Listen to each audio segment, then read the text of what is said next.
You're like in England or something. What's going on? Happy Father's Day to everybody. If you're a father, if you're not, and you have a father, happy Father's Day. Whatever. That's about it. Parents' 50th anniversary. I flew out to the only place in America with prehistoric animals. I'm in Florida right now. I don't miss the East Coast, JT. That's all I can say. Good morning. How are you? What's up? I'm good. I'm glad you're on the right coast, the East Coast. I love the West Coast, so I can't even say that. But you look good. You look refreshed almost. Maybe not. Really? So much, no, not at all. No, I had a 12-hour trip with two little kids. We got in at 4 in the morning. Oh my God! And you kidnapped children on the way? Oh, I did. Why are you telling people this live? Yeah, oh my God!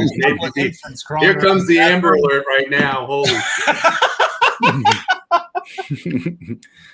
Hi, G. Rising. How are you, buddy? Good morning, sir. Happy Father's Day to everybody. Yeah. It's a good day today. We got some golf. We got some baseball. I mean, for us fathers, we can pretty much do what we want, get away with what we want.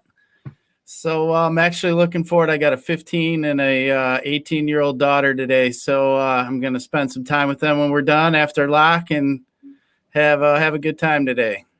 It should be interesting, to say the least. So let's just get some broad views on the slate. G. Rising, you love the pitching today. Oh, man, what a dumpster fire, huh? Yeah, today's me.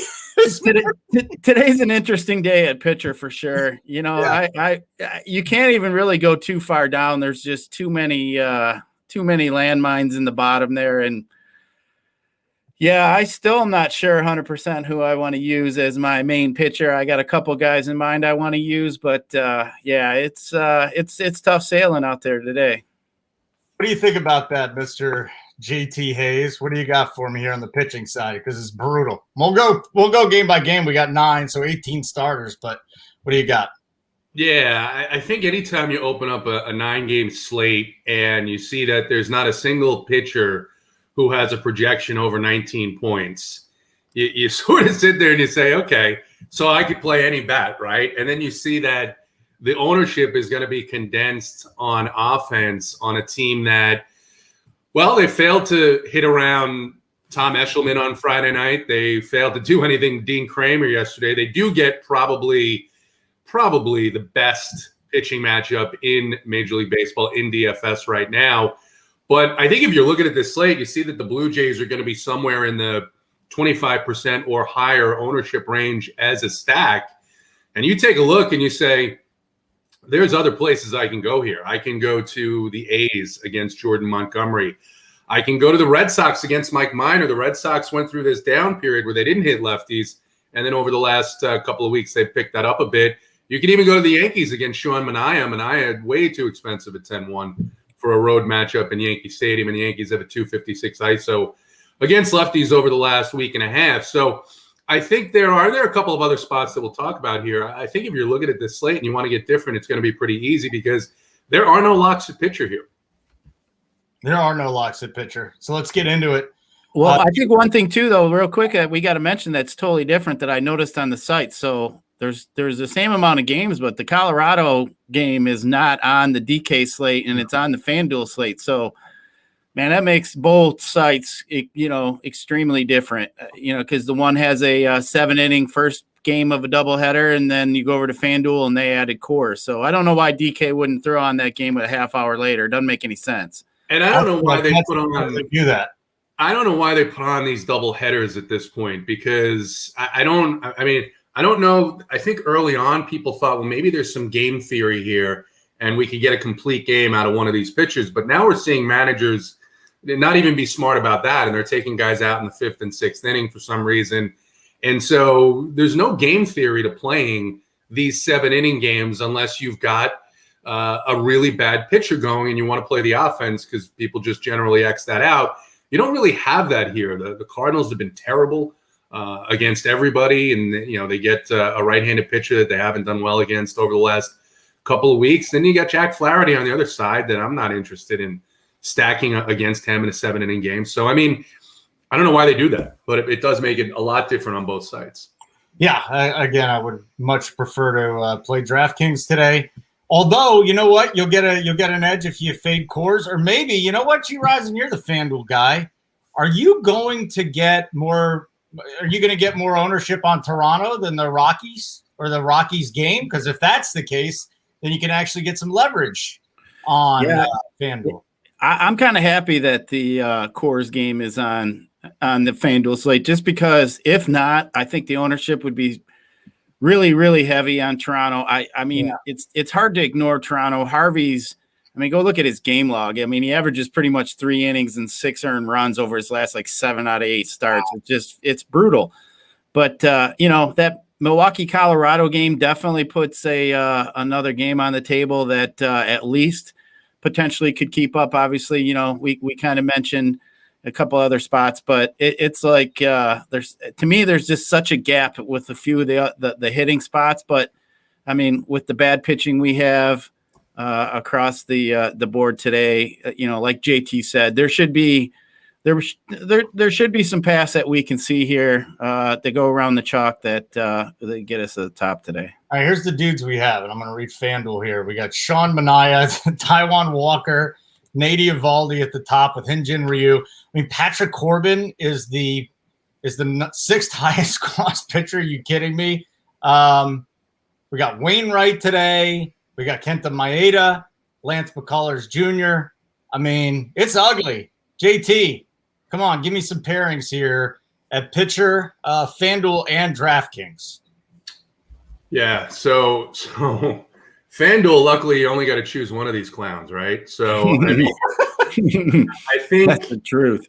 I think, that the Washington and New York Mets offenses, particularly in this series, looks like yesterday the Washington scored some runs in the second game. The Mets got to them in the first game, but the Mets haven't been particularly good against left-handed pitching. I have to take a look and see what Corbin did against them earlier in the year, but man, 7.6 seems like a little bit of a high price point for Corbin, the way that he's pitched. But the way this slate is, I mean, you get the same thing on the other side with Walker. Walker has been great. I mean, he has been lights out. I mean, pretty good start a couple of starts ago in Baltimore. Then he faced the Cubs at home and had a really good start there. So I think both those pitchers are in play. I mean, but you go game by game, you could just cross guys off, right? Like, no, I'm not going to play Ryu against the Orioles, who just smacked around Robbie Ray a couple of nights ago and have been behind, Houston, the second best team against left-handed pitching this season. Eovaldi against the Royals, I mean, at 8-3, I'm not particularly interested in that. If it was a 9-inning game, I mean, Wilson's not going to go 9, but I don't think he's going to go 6 in this matchup against the Cardinals. Not paying 9.3. It is Adam Wainwright, not Flaherty. I actually saw the price and for some reason thought Adam Wainwright would never be 9.3. He has been a couple of times, but it's Wainwright. I don't like that. McCullers is, I guess, interesting a little bit. I think he's still got some type of pitch count limit. I think this is only his second start back off the IL. Zach Thompson is interesting for Miami at 6.6. The Cubs have just been ice cold. The wind is blowing out. It's a little warm in Wrigley, so it's just tough. And then you get to that last game, right? The last game on DraftKings, and you see Kenta Maeda and Dane Dunning, and Maeda's price does jump out at me. Maeda has been atrocious this year. Outside of one start against the Rangers at home, he's coming off, I think this is his second start after a stay on the IL.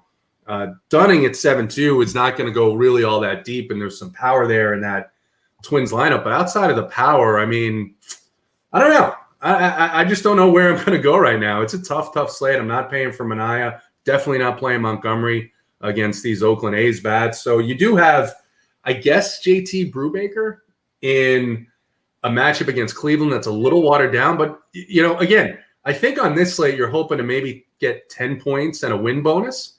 Right, G. Risen? I mean, 10 points and a win bonus is kind of what you're looking for here out of some of these guys. So even though Brubaker doesn't strike anybody out, really, if he can get through 5 and the Pirates can put up some runs on Hentges and what has been a really bad bullpen recently, maybe you can go with a Brubaker there. Yeah, I got to see. We got no Jose Ramirez again. So this is the second day out for him. So that actually kind of plays into your Brubaker theory. I don't mind that at all, JT. And then G Rison, Maeda, McCullers. Come on, let's figure something out here to give the viewers. It's so weird too. Like there isn't too many days when you look at pitching projections and the highest priced guy on FanDuel is Minaya, and he's like the 6th or 7th guy in projections. It's just bizarre today when you kind of just look at some of the projections. But I believe in streaks in baseball, and just by looking at that, to me, Taijuan Walker has just been absolutely on fire. I hate to say it. The guy's just been, he's a guy that I never would have generally played in the past, to be honest with you. But on a slate like today, I hate to say it, the dude's standing out for me. I don't mind Walker at all. He's been really consistent.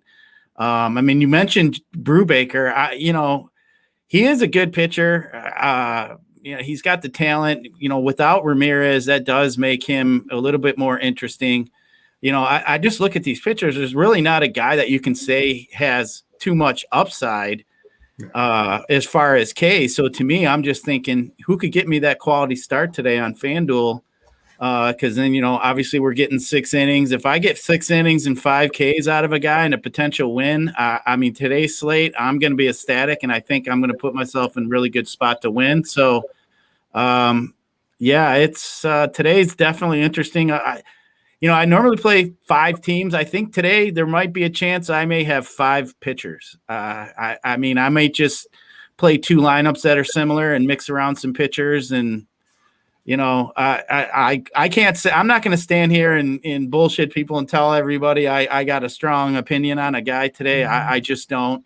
But if somebody told me I had to choose somebody, I think Walker for me is the guy that I'm going to probably roll with. I don't think there's any doubt. And really the Nationals offense, they got going in the game 2 yesterday, but it's been a debacle. Yeah. And even on the Mets side, they had like a 21 or 22 inning scoreless streak. But how do you trust Corbin at this point? I just don't know how you do it. I don't know how you pay up for Taijuan Walker and still get all of the bats that you want to get in today. So it's fascinating. If you guys got any questions in the chat, we'll absolutely take them. Let's do that. Want to remind everybody, hit the like button. And then the other thing is RPS Heater 25% off your first payment. Big T's on a heater again. Earlier this week, just about everybody that watched the show that we did, the premium show, ended up cashing. Some guys made $50K. I think somebody made $100K in baseball. So the premium show, you're getting a lot on this show. But the premium shows that we give you are really where you're going to get the edge. We're going to answer your questions on that. You get in the Discord too. Only subscribers get in the Discord. And it's not only, hey, play this guy. Not only I like this guy, but this is why I like to play. There's game theory stuff. There's a whole bunch of great stuff. So, holding that Up the Lock show that day, I was actually on that. We got on at 5:30. You and I were on by ourselves for a little bit. And I think you and I got out at like 7:30. We were on for 2 hours talking about everything. And then all of a sudden JSU and Big T hopped on, started talking basketball. I hopped off, but that's a lot of dedication from all of us to be throwing in, and that's almost every day. So I think what we give the people is truly a difference than what other sites offer and give. I've been around a while. You can't compare what we offer to others. It's just, and especially to have, as you said, 2 of the best tournament players in the world, and Hoop's one of the best cash game players in the game. Mango. It's like I said one day in chat. I'm always learning. You guys are always. I think we all educate each other to a sense all the time. It's awesome. Everybody busts Mangone's balls, but the guy, I got to tell you, man, he's a stud. So there's another guy, JT, G Rison. We got football starting up soon too. You might want to get in there. Hey guys, why don't you throw the pitchers in that you're considering? Let's throw it in the chat. It'll be a little different today. I'm feeling a little social. I'm sick of talking to little itty bitty kids and what is a 70-year-old? That's not an octogenarian. That's 80s. What is it? What's a 70-year-old? Like a septuagenarian? Yeah. Like that. Old people, young. This is nice. Middle-aged people. These are the people I like talking to. Am I going to answer your question today? DePrince, are you a subscriber? If you're a subscriber, we'll absolutely answer your question. How do you guys stack up teams on a slate with pitching like this? JT, why don't you ask Solid Picks ask that question. You guys are making fun of my hair. Dude, there's humidity in Florida. This place needs to go underwater. What do you think? How do you stack up teams like this? Is it multiple teams, one team, one-offs? What do you got, JT? I don't know that the strategy necessarily changes. I mean, I think – especially on these larger slates, right? We're trying to identify, for the most part, who is the worst pitcher and who are the worst pitchers that have the worst bullpens behind them. And, that's why, I mean, Harvey and the Orioles here, it's interesting because you may get Adam Plutko out of that bullpen today. And if you get Adam Plutko coming in after Harvey, then you really should have the Blue Jays, right? Because these are two of the worst pitchers in Major League Baseball. So I don't know that the stacking strategy changes as much. There may be more options on the surface. So I think one of the things that I'm pulling up right now is, what are teams doing against that hand of pitcher over the last couple of weeks, right? I think that's really important. It's something that our guy Stevie Boynton has, puts up his chart almost every day during the week about how those teams are doing the last couple of weeks last week, because that's a big difference. You couldn't you couldn't use the Blue Jays offense against left-handed pitching about a month ago. They were just absolutely ice cold, and now they're one of the best offenses. And so the game is cyclical. G. Risen talked about hot streaks. So I think it's important to know where a team is, right? And that's why we're considering Taijuan Walker against the Nationals, right? 2 weeks ago, these were a really hot team, but now you've got a pitcher who's pitching well. And the other thing that I didn't mention about that matchup between the Mets and the Nats is they did play 2 yesterday. And, that's something that I think factors in with these guys, with the travel, with this new way that they're doing these 7-inning doubleheaders. There are far more doubleheaders now than there were 3 years ago. And I think it has an impact on the offenses. It usually has an impact on the offense where you see a little bit lower scoring the game after their usual rhythms are disrupted. So whether that's the Sunday Night Baseball game or coming out of Coors or when they play a doubleheader. So I think that's another reason where I could see playing Walker at that price today. Ask your question to Prince. Go for it. We're all good. You are a subscriber. I will absolutely bring it up. And if you're a freeloader, well, you know what? I'll just answer. We'll do all the questions today. Walker, over under 5Ks. What do you think? I think he gets over, by the way. I love Taijuan Walker's stuff. I think he's a stud. I think he's got a nice matchup. To me, he's by far and away the number one pitcher today. Yeah, I think over 5 is probably a safe bet. Yeah. What do you think, G. Risen? Over 5? I like that. Yes, sir. Yeah, you might actually be betting that, but that's all good. Whatever you want. I think that's a game I've talked before about, like sometimes baseball, they just have flows to the game. And I think when there's two reasonably decent pitchers, generally, they feed off each other. And I think that could happen today with Corbin and Walker today. I don't think either offense is really that good. I could easily see that game being low scoring. I think Corbin's been pitching a little bit better. I mean, if you look at the game, I think that's probably the better pitching matchup of them all. I think I was asked in here about let's see, somebody asked me in here about a couple guys that RPS Goat asked me about Maeda and Evaldi. I'm not really going to be on Evaldi today. I just think that hitting weather's way too. It's just too good there in Kansas City. I've just not really been a fan of Evaldi. He's just the guy that I generally don't play. Maeda is interesting. He's a guy that I don't mind considering here, but like I said, nobody's standing out to me today. It's just, like I said, I'm going to probably play 5 teams, and truthfully, I'm probably going to have 5 different pitchers, and I can't say I've done that once this year, and I think today may be the day where I might just play 2 lineups and switch around my pitchers and my 5 teams, and hopefully my lineups hit, and I'll just not lose.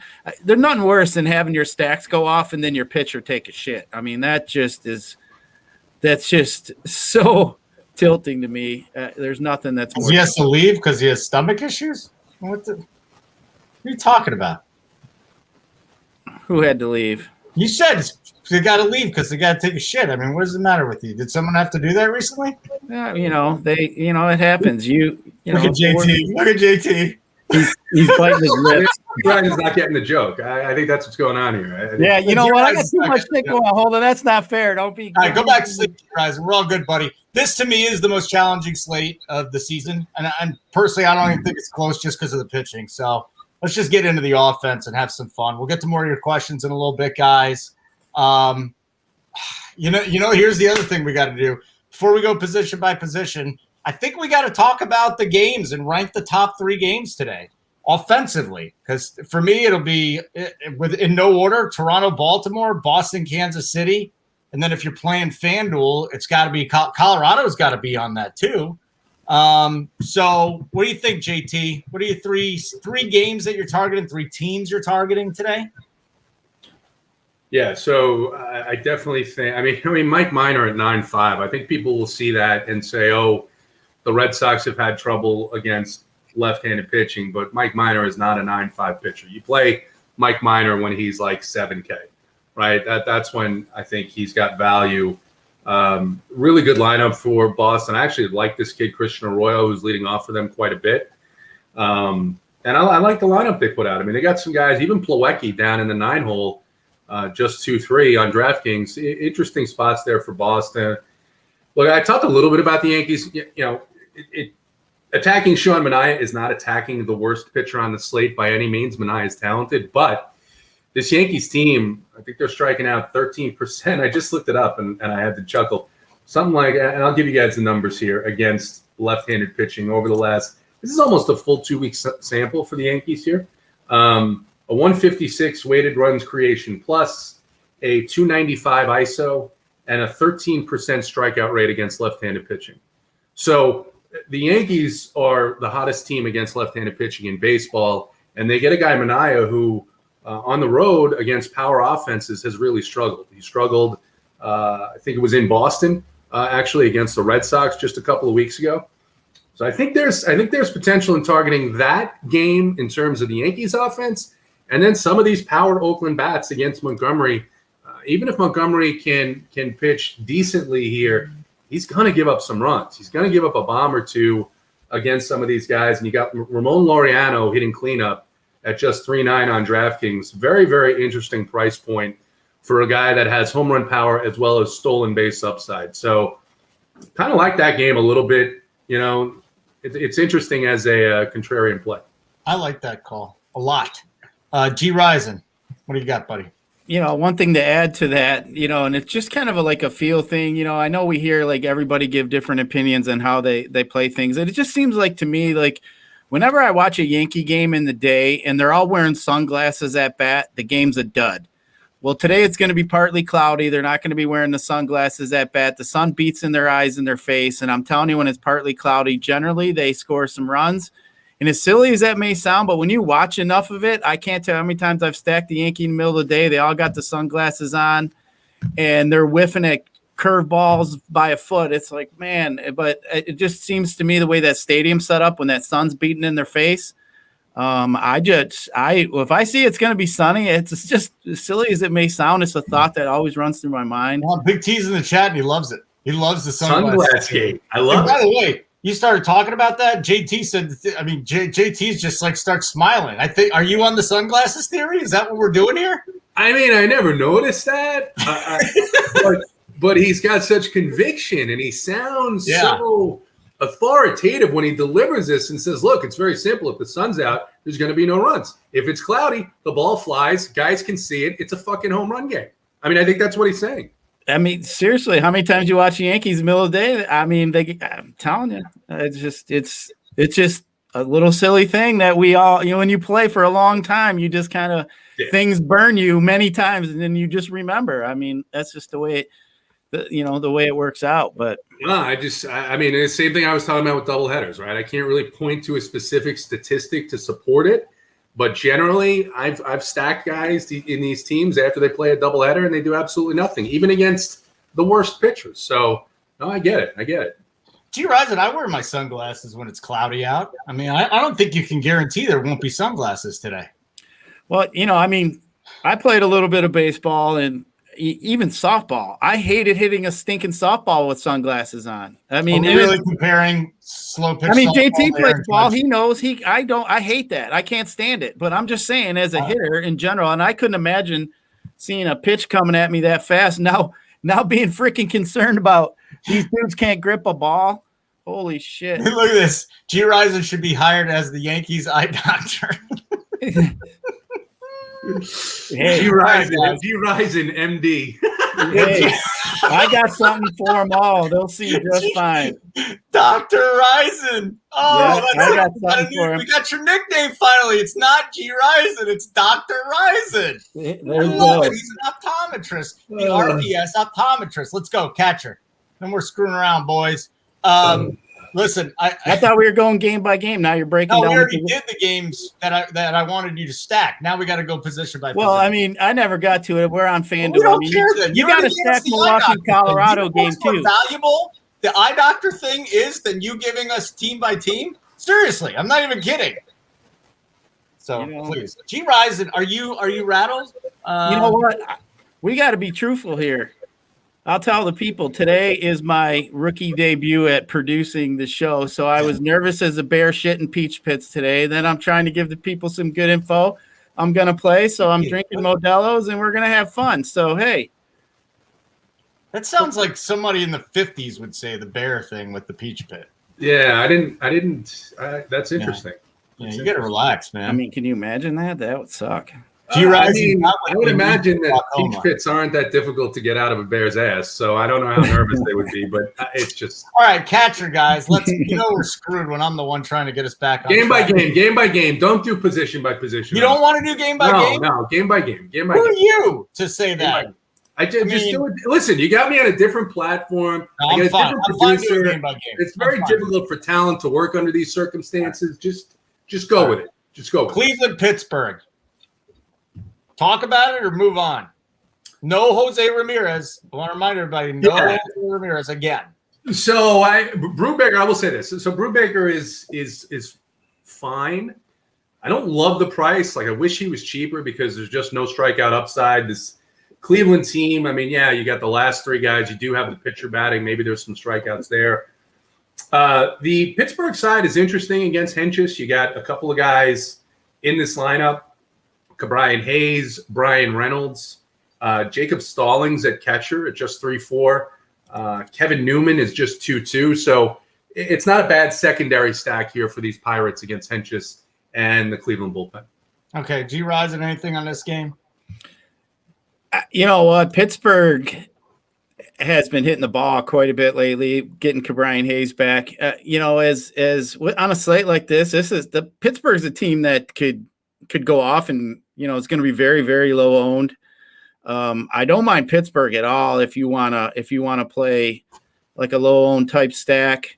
I think there's something to be had there, but I think there's definitely some better spots. Like Pittsburgh's a team. I think if you throw them in with like one of the chalkier teams or maybe even a mini stack, I think that's a good way to be different today. So I don't mind using a little bit of Pittsburgh to try to make yourself different with some of like some Toronto guys or, even on FanDuel, some of the Coors game. But I don't mind that take at all. If you want Walker and you want either the Blue Jays or you want the Red Sox or you want the Yankees, you're going to need to find a couple of these guys that are in the 2-3K range. Pirates fit that mold very nicely. Okay, game number 2 we're going to get into is the Mets and Washington, two shitty offenses. 4.25 is the total here. Can you find anything? I know we had a guy in chat say maybe a one-off of McCann against Corbin. Listen, when you target Corbin, things seem to go well. The problem is what you're doing is you're targeting the team that went through a 21-22 inning scoreless streak, then played a doubleheader yesterday and didn't look great either. So JT, anybody we can dig up. I mean, fine. If you want to go Yan Gomes, pay 5-6 on DraftKings for the catcher, that's fine. He better hit you a home run, maybe 2. JT, what do you got? No, I'm no interest in Yan Gomes. No interest in Washington here. Schwarber leading off at 3.8 is a fine price point. But before I came on, I was in Discord really quickly, and I saw someone talk about, the Mets lineup is trash against the lefty, and I just took a look at it for the first time, and I got to be honest, I kind of like it. I mean, Jose Peraza at 2K flat leading off is the guy who hits really well against lefties. Pilar at 3-3 in the middle of that lineup. Brandon Drury is a guy who doesn't play a lot, but he hits lefties well. Alonso and McCann in the middle of that lineup. Again, they played a doubleheader yesterday. I don't think I'll go here in my main lineup, but I mean, Peraza leading off at 2K is probably not going to get the ownership that a 2K leadoff hitter should get, because I think on this slate, people are going to be lost for pitching and recognize Corbin's name and say, well, the Mets are kind of crappy and I'll just use him. And I like the lineup that they put out today. Wow. That is the analysis I'm here for. I like this because if we're trying to fit in these gigantic bats, then Peraza is a great play. And at second base, a position that on most days is difficult. Yeah, you've got Semi in there today, sure. But, who knows? Maybe you make that because Semien hit 2 home runs yesterday, right? So is he going to hit another 2 home runs today? Probably not. The odds are that he's not going to. So you stack up Toronto without Semien, which will be unique, and you put in Peraza. And now you can fit whatever pitchers you want. Well, what about McCann then? I mean, if you're going Peraza, McCann, yeah, I think 280 ISO against lefties. Yeah. No, that's what I mean. McCann and Alonso in the middle of this lineup with some of these guys that people, especially casual players, aren't going to recognize. I know, we talked about it. You guys told me Big T's in here and watching the show. He loves Jose Peraza. He's a big platoon guy. I mean, Peraza may be a founding member of Big Platoon. Team Big Platoon. I think he's a great play leading off in this game. And remember, Corbin, once you get on first, Corbin couldn't hold you on first base, right? I can run a 5 flat now. And Yan Gomes, it's a good thing he hits home runs because he's not throwing anybody out. I think I could run a 5. I could probably run a 5.7. You'll get there.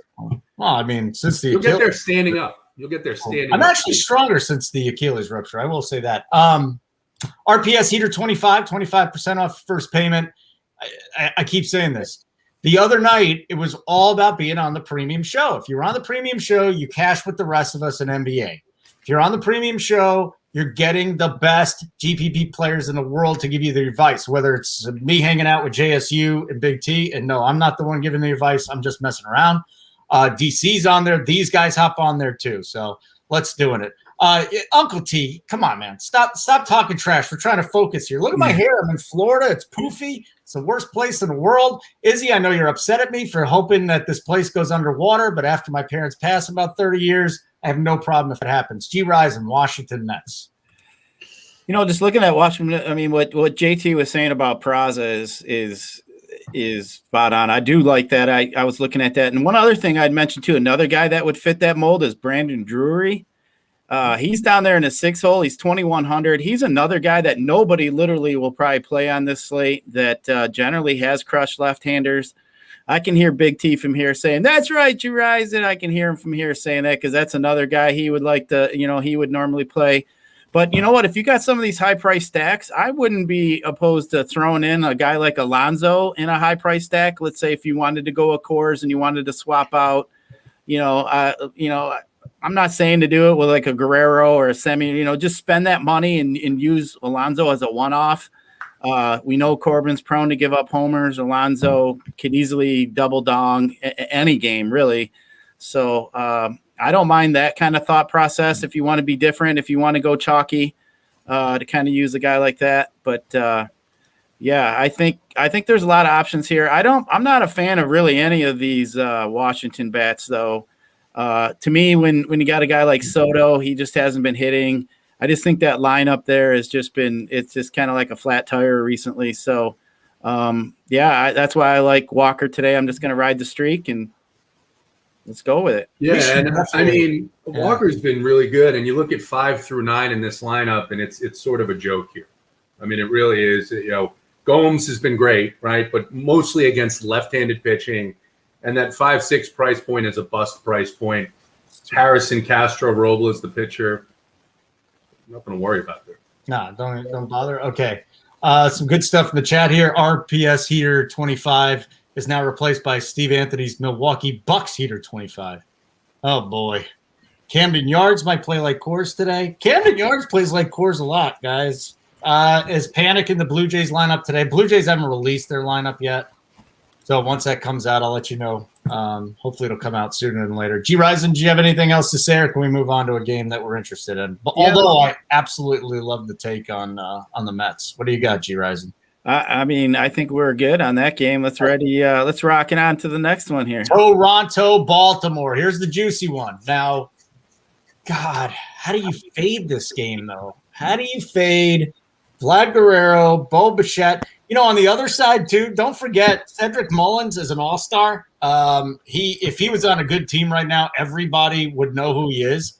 Oh, and remember when JT said, I don't think Simeon's going to hit home runs on back-to-back days, 2 home runs. Guess who's hit 2 home runs on back-to-back days? Cedric Mullins. Sure. It's going to be 3 days. I really hope. You know, I almost have to auto-play Cedric Mullins. I love him. He doesn't get ownership. Great place today. G. Risen, since JT made all the great points on the last game, what do you got? What do you got for us on Toronto and Baltimore? Can you start with Baltimore real quick? Toronto's going to be easy, but anybody you consider against Hyun-Jin Ryu?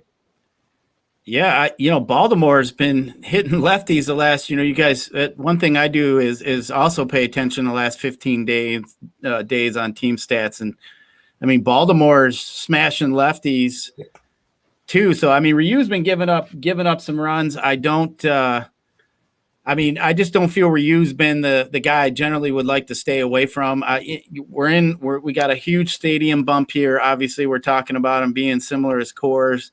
I don't mind that at all. I mean, a game stack definitely is in play here. I don't mind that. Mountcastle's been hitting really well lately. I mean, there's both lineups look good to me up and down.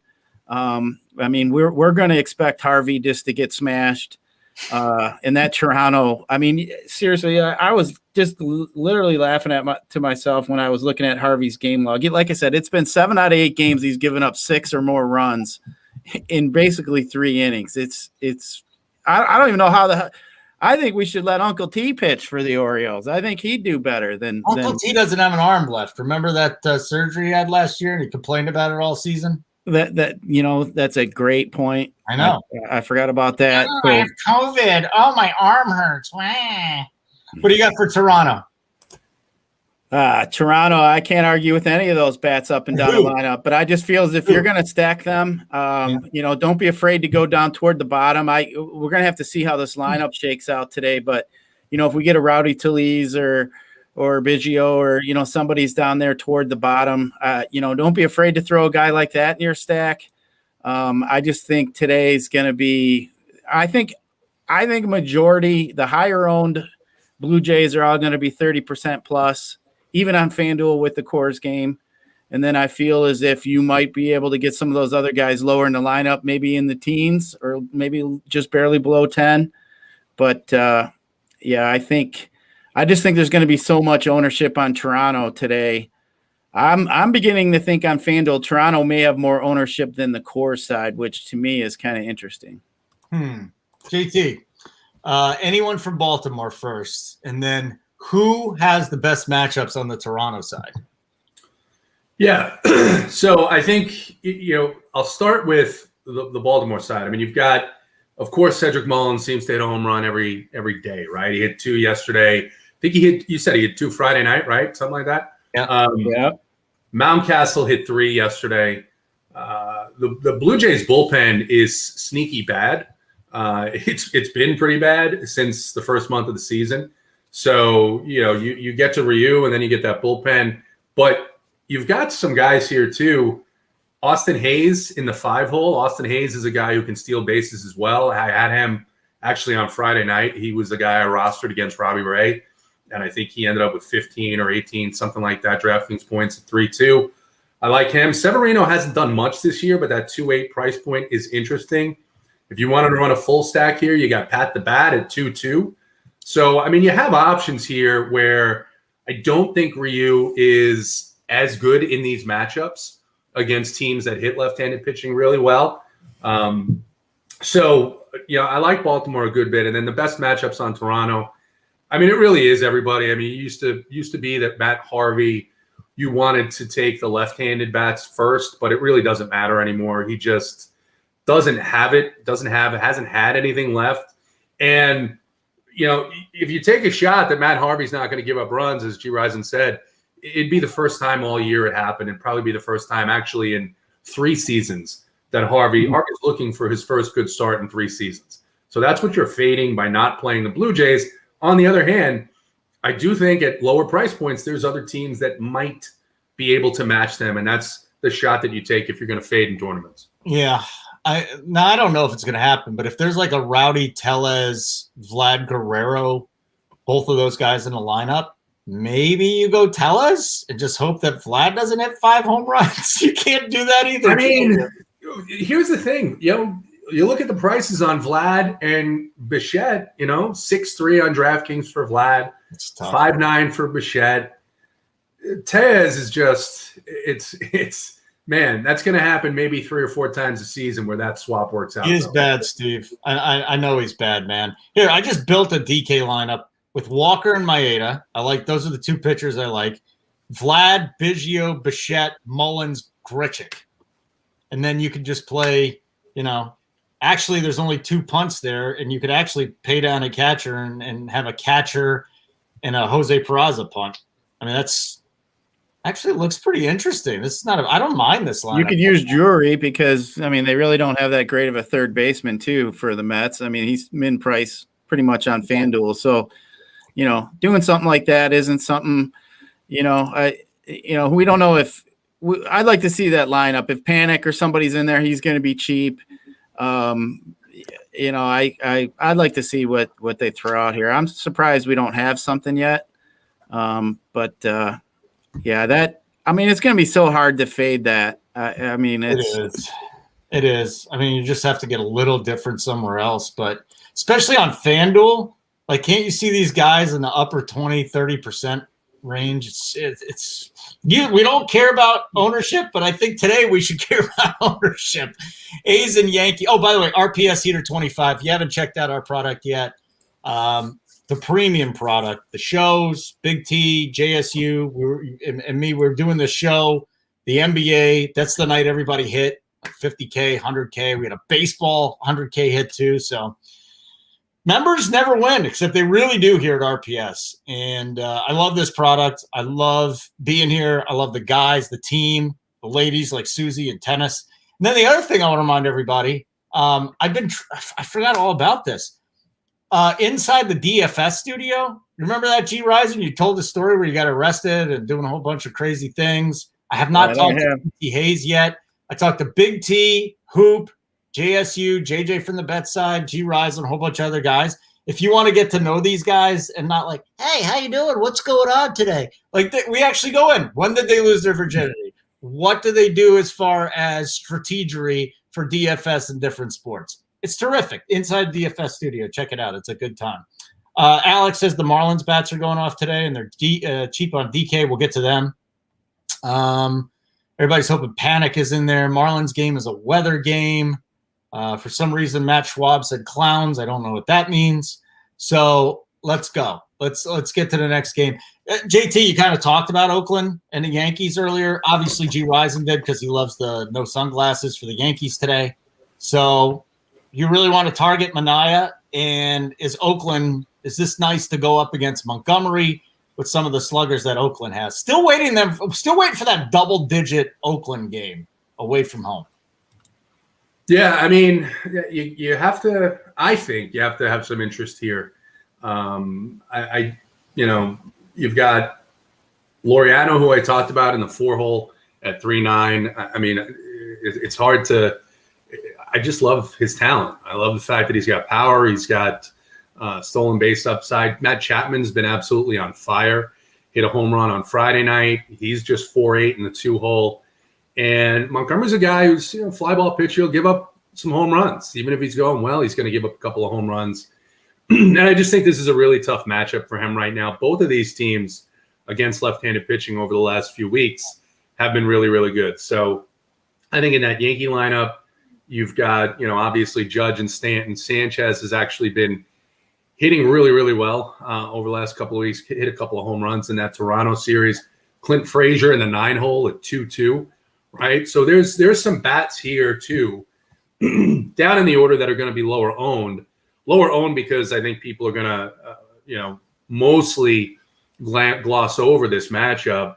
And, then you got a guy like Frazier in the 9-hole, at just 2.2K. So I think if you wanted to, say, pair Walker and maybe Lance McCullers, who I have some interest in here, then you get a couple of these guys that are lower priced, and you can still fit in, some guys from that Toronto team if you wanted, or some guys from Boston. So really interesting spot here. And I do think, with the wind blowing out and it being in the mid-80s in Yankee Stadium, we could see it play like a smaller park today. Well, you think JT's got to be the next inside the DFS studio? I don't know. He's got a clearance. He can't talk very much about anything, so I'm not so sure we could do it. I'll talk to him about it. G. Risen, the sunglasses. Come on, let's go. For those of you that just joined us that missed the sunglasses, can you please tell your theory as to why you like the Yankees today? Well, I just said I generally don't like to play the Yankees when the sun's beating in their eyes and they're wearing sunglasses when they bat. That's when they seem to take a shit on me every time. I've just been burned by it. So, but it is a little cloudy there. But, when you look at that game, you guys were talking about Chapman. I'm always one, and I've said over the years, when a guy gets moved up in the lineup, is obviously his manager knows he's hitting well. And we got instances in both sides of this game where Chapman's moved up the 2-hole. And you got Sanchez moved up to the 3-hole. But I think stacking both these teams are not going to be really that difficult either, because generally, on the Yankees, from 5 down, the highest price guy is 2,600. And then from 5 down, you got Jed Lowry, 29, and then everybody's, pretty cheap there for the A's. So if you wanted to stack any there, there's plenty of options there. Chris Gittins has been smashing the ball pretty hard for the Yankees. He's down there 2,400 at first. But Aaron Judge, Stanton, I like both of them against lefties. Manaya's been pretty good. But I do like the A side better on this game. But I think if you stacked up this game, that would be a sneaky way to go today that I don't think will be that popular. Okay, let's move on to the next. I was just building a FanDuel lineup too. I mean, we'll talk about Colorado. I don't mind Colorado right now. Houston and the White Sox, G-Rising, Keuchel and McCullers. Do we want to attack this game in any way? Keuchel, remember? You guys gave me shit. I call him Keuchel. But, I'm not I mean, the Astros have been so hot. I mean, I think you can't really ever go wrong. I think the Astros are generally in play every day. It's just Keuchel's just so much of a ground ball pitcher. I just generally don't like the stack against them. I'm not really interested in any of these White Sox against McCullers. I think there's some other spots that I'm going to go to. I prefer you calling him Keuchel personally, so please do so. JT, what do you got here, buddy? Yeah, I've got some interest here in McCullers. I need to take a little closer look at what pitch count he might be on, but White Sox striking out a ton against right-handed pitching over the last couple of weeks. Urquidy put up a decent start. Luis Garcia put up a really good start against them on Friday night. And, I've got some interest in McCullers. On the Houston side, look, they've been good all year against left-handed pitching.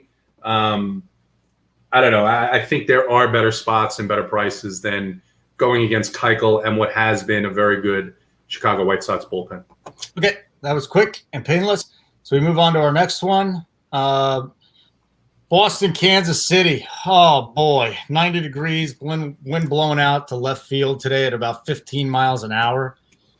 Eovaldi and Minor, JT, the pitching matchup here. So we got JD Martinez against a left-hander. That's always nice. We know Devers, Bogarts, and all the studs over there.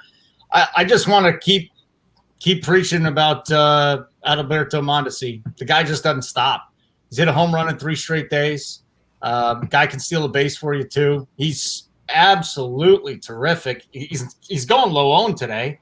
He's 4-3 on DraftKings. He's 4-2 on FanDuel. Give me a couple plays here from this game, JT.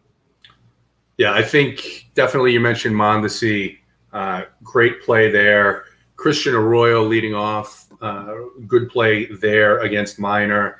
And then you've got guys in this Boston lineup is really built to attack left-handed pitching. It was so odd when they started the year off so cold against left-handed pitching because you've got guys like J.D. Martinez and Xander and Renfroe and Kike and even Plawecki, who this is how they've made their careers. Their career has been built on being able to hit left-handed pitching. And even Devers, who's a left-handed bat, hits left-handed pitching great. I think a couple of home runs in the Braves series against their left-handers. So good matchup here. Not interested in the 9.5 price point for Mike Minor. Not interested in the 8.3 for Eovaldi. Eovaldi's one of these big guys that I worry about in the hotter weather where I just don't think he's going to go deep enough. And you keep in mind, both these bullpens, like so many in the game right now, just not really very good at all once you get past these two starting pitchers. With a 16-mile-an-hour wind blowing out there, stadium's going to play small today.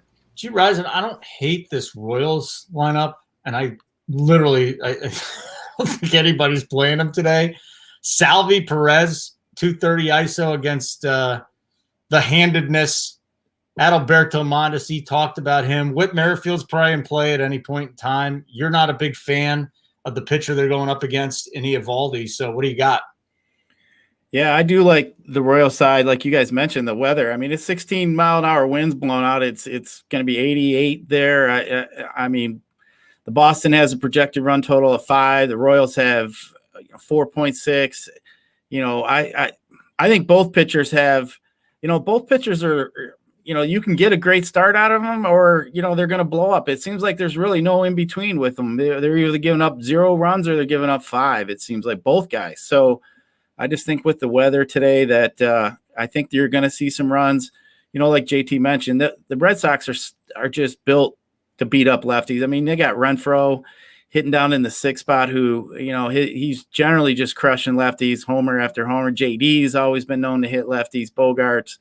Even Kike. So, yeah, for sure. I do like the Red Sox side a little bit more, but as you mentioned, I think the Royals are going to be really low owned.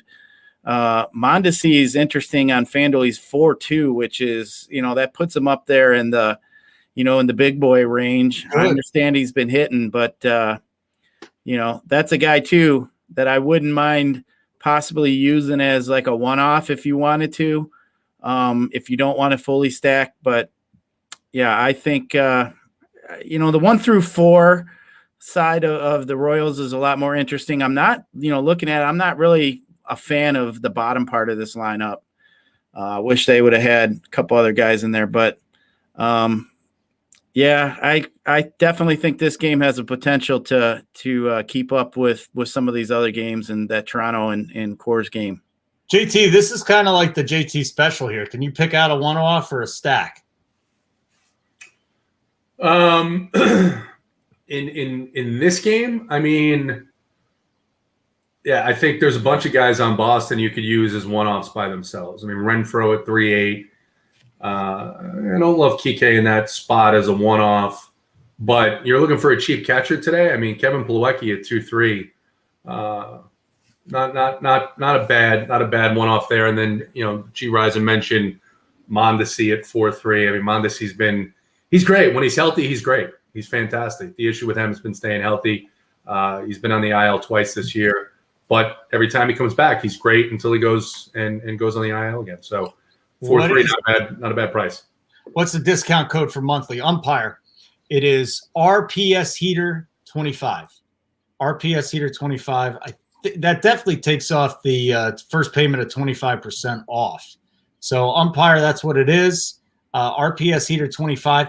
Yeah, I do these shows like at least one person subscribing from every show. So this is terrific. Brian Palinkas, great point. I don't see how many are watching. We're using a different program today, but 347 watching, 84 likes. Come on, get your stuff together, people. Let's go.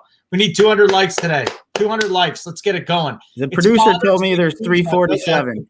I know the crowd's going to be a little lighter today with Father's Day. What did you say, G. Risen? I said the producer said there's 347 watching. Oh, there's 347. That's even better. I personally thought our viewership would be way down because of Father's Day, but again, a lot of fathers hate their kids and just want to get away from them, sit in the bathroom and watch the show. Okay, we got some lineups out. I'm just looking for the others. A lot of guys turn their phone off today, right? Huh? A lot of guys. I mean, you probably got your phone off today, don't you? I got my phone on. I'm hanging out with my dad. I only see him like 4 times a year, so that's why I got several buddies who turned their phone off today. They don't want any, they don't want any kids. They don't know about finding them. Hellish state of Florida. Again, I don't get it. No legal weed, no sports betting, disgusting weather, dinosaurs, all sorts of shit. You said you're by where? Jacksonville? I was going to say off. It's St. Augustine Island. I was going to say, if you're like by Tallahassee or something and it's, the colleges in town, I mean, dude, your neck will hurt. That would be good. Looking at all them girls walking around. Yeah, that would be good, but that's not where I am, unfortunately. So, anyways, let's keep going. Thanks for the tip, G. Ryzen. His phone is going off. Yeah, that's terrific.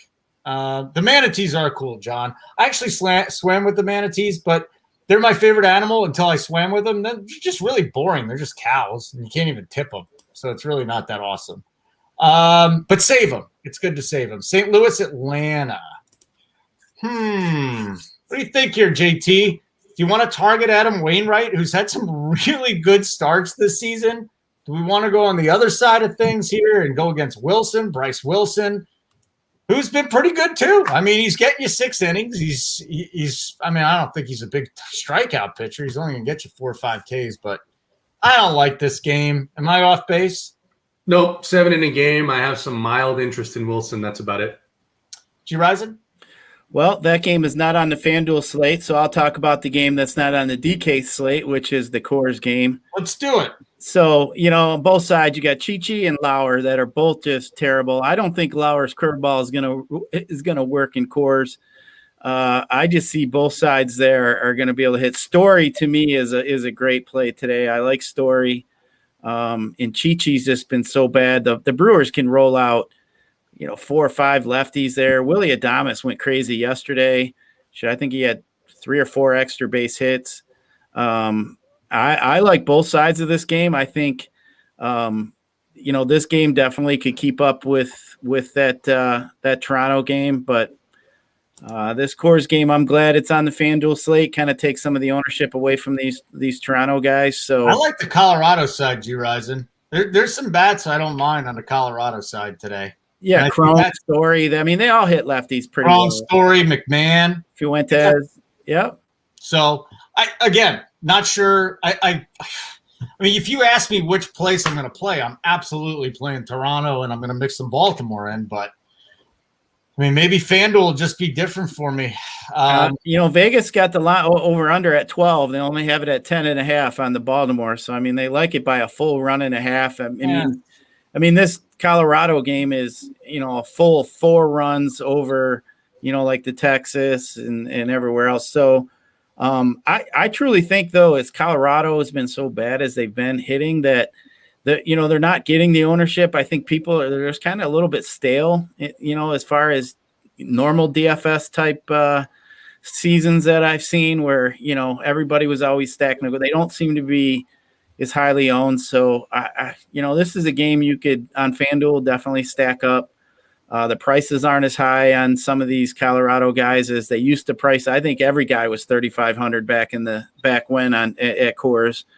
I like both sides of this game. It's just Yelich has been hit. I think Yelich is in a great spot. Vogelbach, Colton Wong is going to probably be leading off. Even though they went off yesterday, I just think Colorado's bullpen's so bad. And the Milwaukee, the back end of that bullpen's really good, but if Lauer gets blown up, there's just going to be another bad guy coming right after him that we can exploit. So I like both sides of that. JT, I don't know how much FanDuel you play. I just started playing again a little bit, and I actually like the fact that Coors is on this slate and it's not on the DraftKings slate. I enjoy this. So if you're playing FanDuel, what are you doing here? Toronto, Baltimore, Colorado, Milwaukee, mix it up, maybe go completely different direction.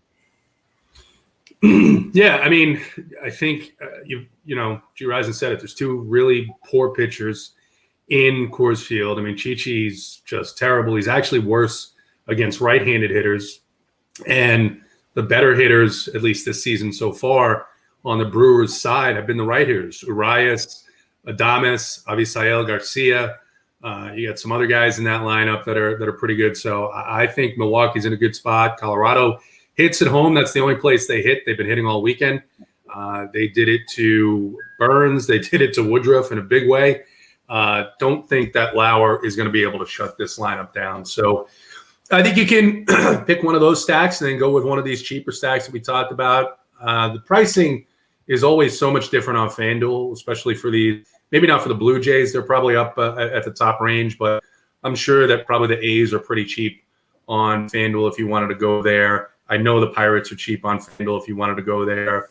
And maybe even some of these Red Sox backs are a little bit cheaper over there. So interesting spots. I got to say, I cannot wait for our guy's course to come out today. And that's what you get with the premium side too. It's like, what other site's going to give you 5 or 6 guys? The guys that they're playing on their main lineup.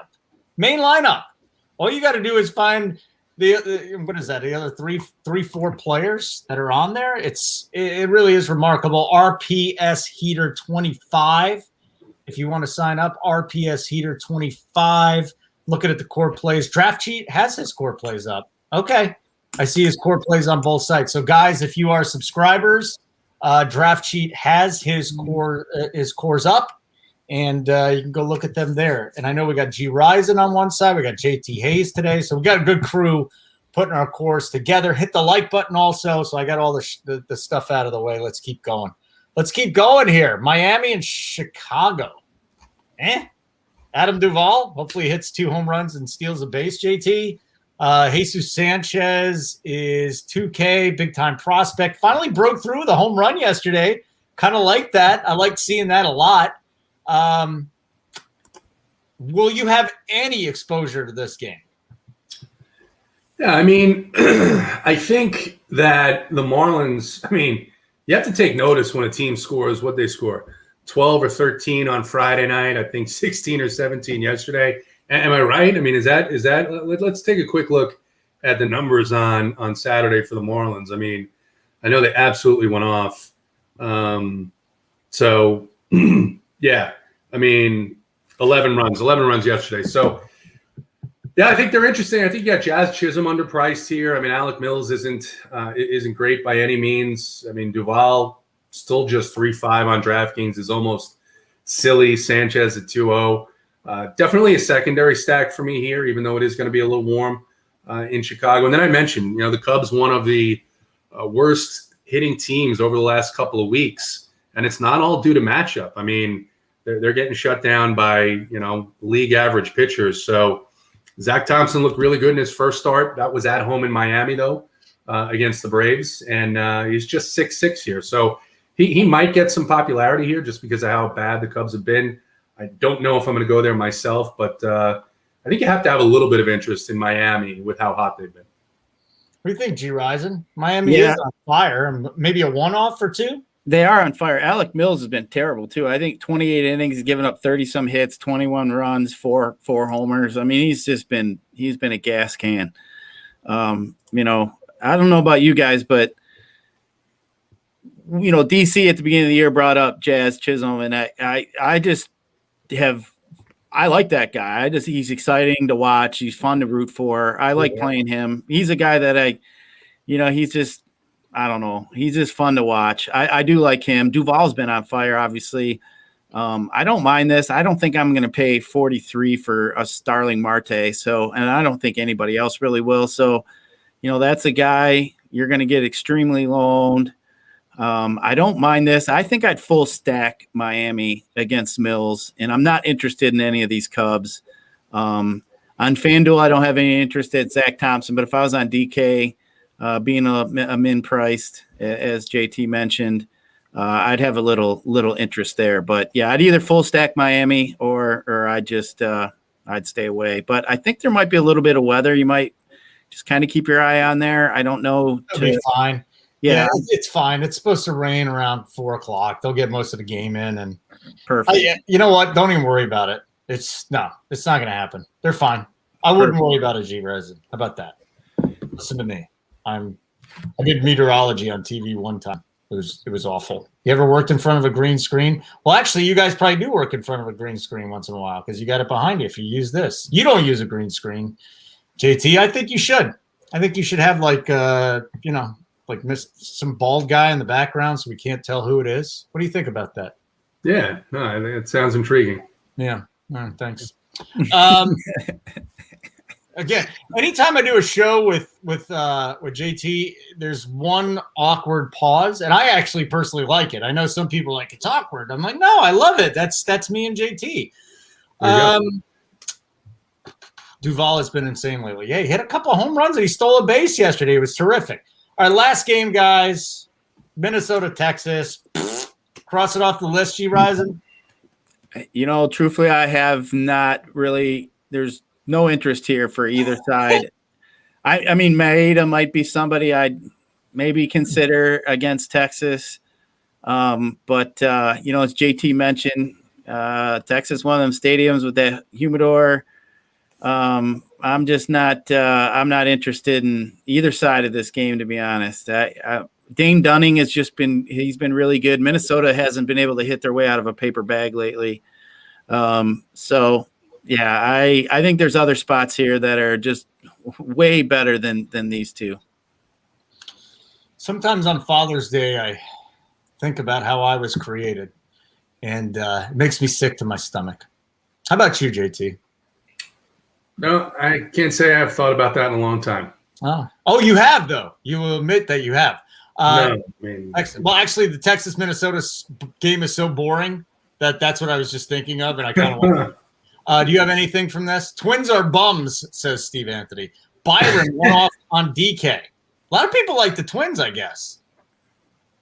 I mean, I think we play Twins here at this site more than anywhere else, and not today. I don't know if that's a good thing or a bad thing, but not today. Yeah, not today for me. Yeah, I mean, I will say the price point on Maeda, 6.3 is tempting. He's been so bad. Like I said, his only great start this year was against Texas. He had a couple of others that were okay, and the rest have been just straight trash. I mean, he overperformed his talent last year, I think, by a wide margin, to be honest. And I was surprised. I'm a little surprised at how bad he's been this year, but the price point is the only thing I could say about him, because even in this Texas lineup, it's not as bad as they were in the beginning of the year.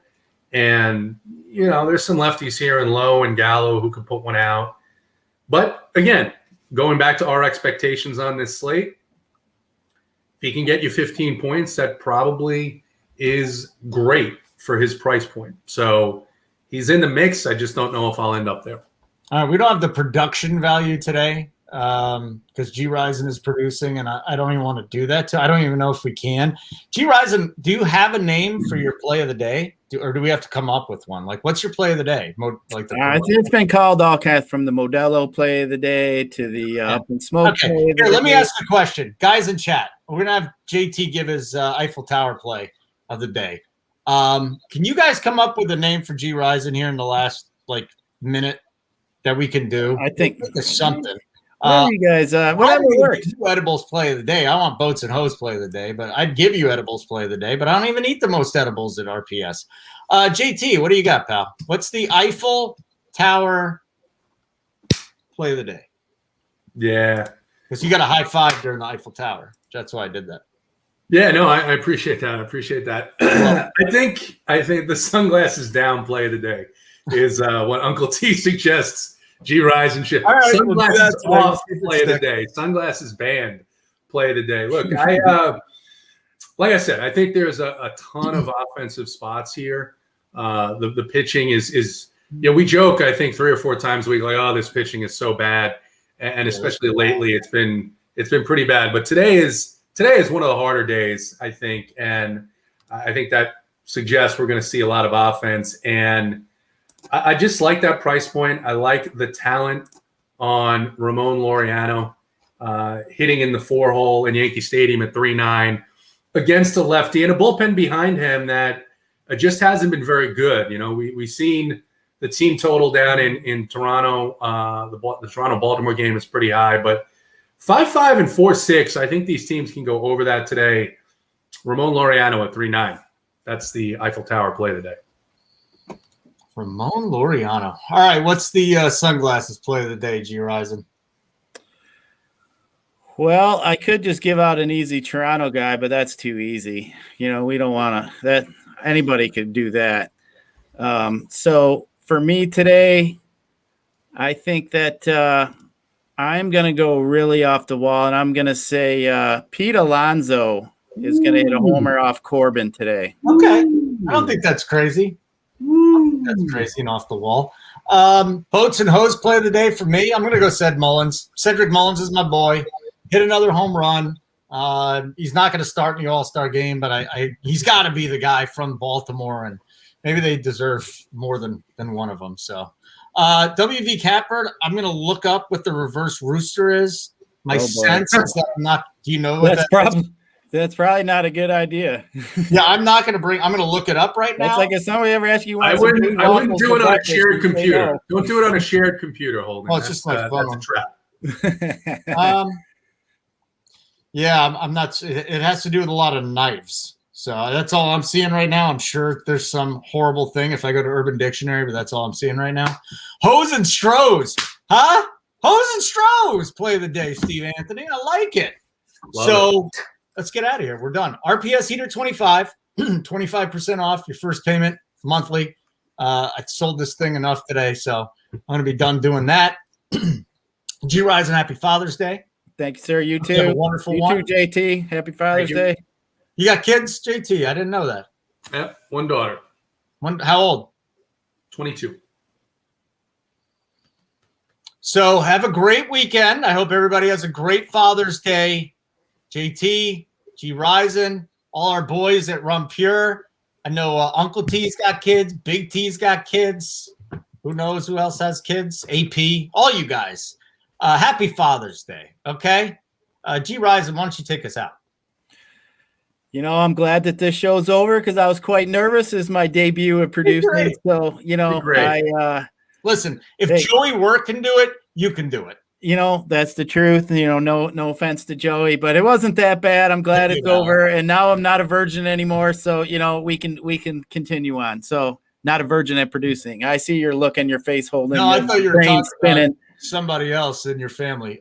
Can you just get us out of here right now, please? You know what? For Holden, for JT, it's G Risen. Let's have a good Father's Day. Win some cash. We're out. See ya.